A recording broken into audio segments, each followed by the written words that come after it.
Hindi ko manghambog. Basta ako, ma'am, kamo dito,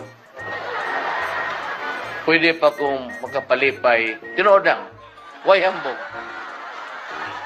Masikswayan ron. Aha, aha.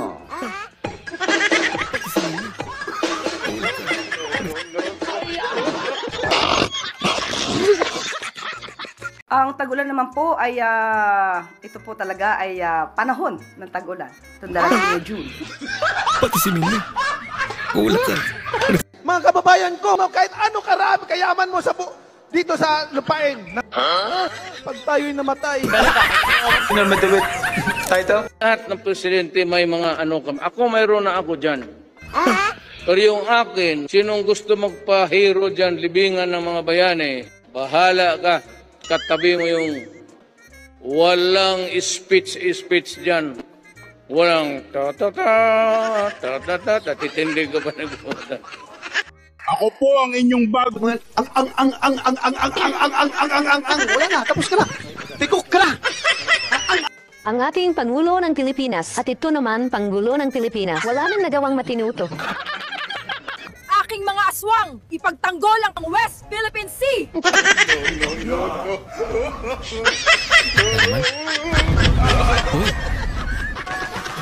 Ako, pag sinabi ko, ang mga Dabawenyo sanay nito. Pag sinabi kong huminto ka dyan. Pag sinabi ko siya gagawin ko dyan, ginagawa ko talaga. Even at the expense of some time.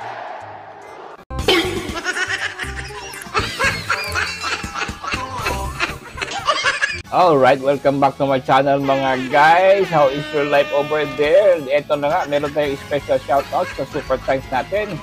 Yan, si Ma'am Claire at saka itong si Sir Bimbo. Yan, shoutout yan. Cagayan de Oro po yan mga guys. No? Pag meron kayong problema, hanapin nyo lang si Attorney Bimbo nang. Yan, magaling na abogado yan. Alright, special shoutout yan kay Ma'am Babe yon Sarabi. Thank you po sa inyong super thanks. And meron din Sir Jonathan Rubino. Yan, shout out sa inyo, saka sa pamilya niya sa Basilan. Yan, palakpakan sa mga taga Basilan. Maraming salamat sa mga comment niyo dyan. Shout out sa inyo lahat dyan. Sa pamilya po ni Rubino. And of course, special shout out din sa mga kababayan natin dyan, lalo na po sa Australia, Melbourne, Australia. Yan, palakpakan sa inyo lahat dyan. At saka OFW from Japan, Hong Kong, wherever you are. Mabuhay kayong lahat. Alright, patuloy tayo. Tatay Diggs, pasok.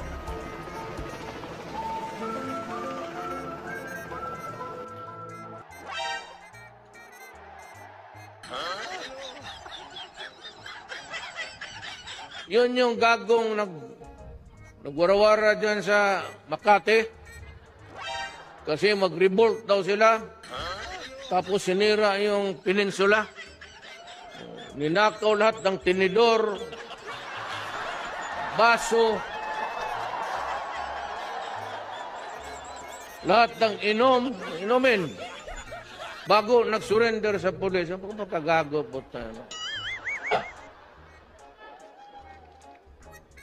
Kaya nga, tinanong ko yung, bakit ganun ito si Trillanes?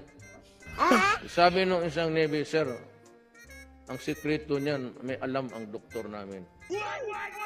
Tinawag ko yung doktor. Ano bang problema nandito? Siya hindi dito, Mayor, sa baba.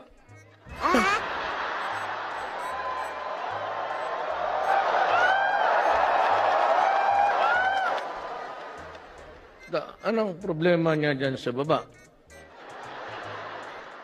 Dihira, it's a very rare. It occurs about every 200,000, isa lang ang bayag.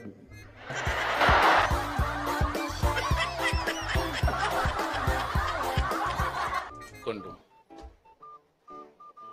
Problema na sa kondom, ug ang imong tiil, musulod sa medyas. Ug gamay imong tiil, bahagbong.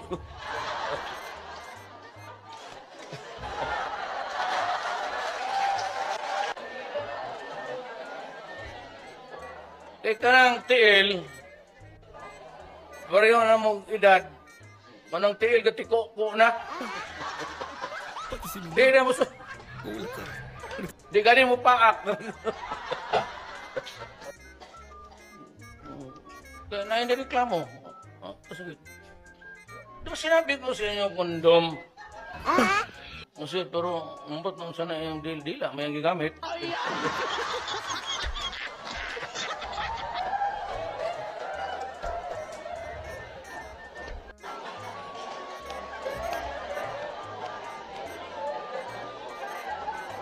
Hindi ba tayo bata?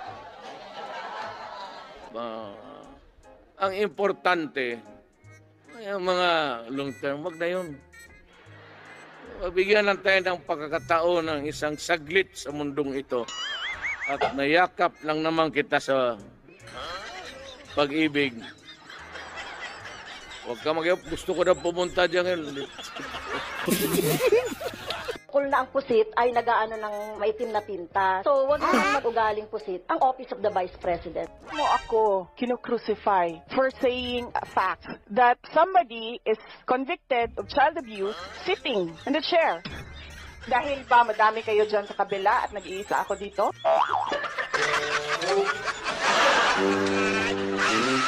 When there is a person who is outspoken, outrageously outstanding, sinasabihan nila na weird, nakaiba. Yan, crazy, insane, look at it. I'm not any of those.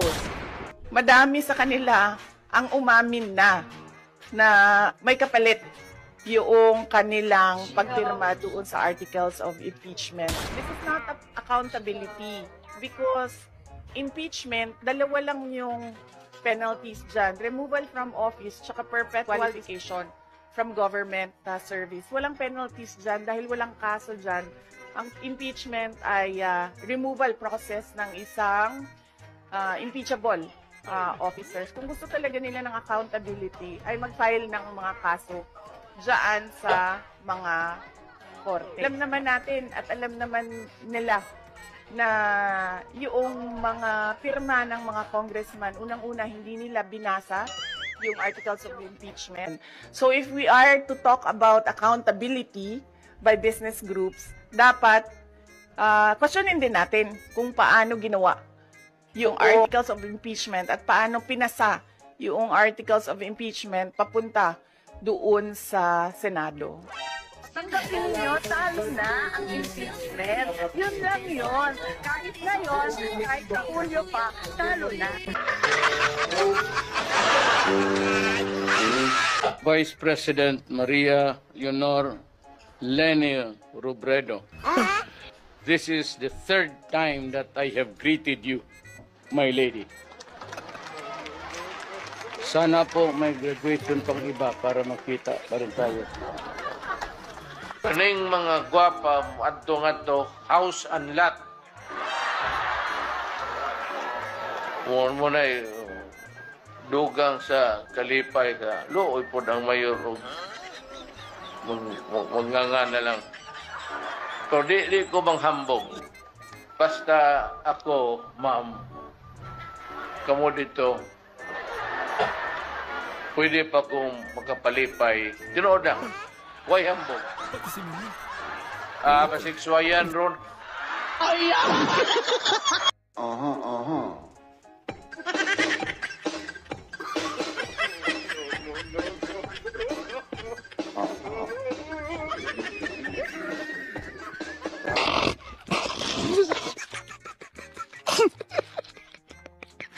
Ako, sinabi ko, i-cremate mo lang ako, sunugin mo ako 24 hours, itapon mo ako sa lupa, tapos wala na. Walang speech dyan. Walang ta-ta-ta, titindig ko pa rin. Talagang may dance move pa sa tindigong. Ay, naku, palagpakan tayo dyan mga guys. Alright, thank you mga guys. Another one talagang tawanan, ano? Maraming salamat sa inyo. Kung nag-enjoy kayo, please drop a comment and put some like naman dyan. At i-share nyo itong video mga guys. I-share nyo doon sa mga stressful na mga tao. Yung mga problematic na mga tao. Huwag nyo lang problemahin dyan mga Pinayupak lang mga politiko. Wala rin eh. Paulit-ulit yung mga sinasabi nila. Aabangan na lang natin ng mga main event dyan, no? Lalo na po dito kay Tatay Digong at saka dyan sa impeachment. Alright, shout out again sa mga nagpakulay dyan. Shout out dyan sa mga nagpalaging nag-comment. Alright, have a good day mga guys. Thank you for watching. God bless. You only live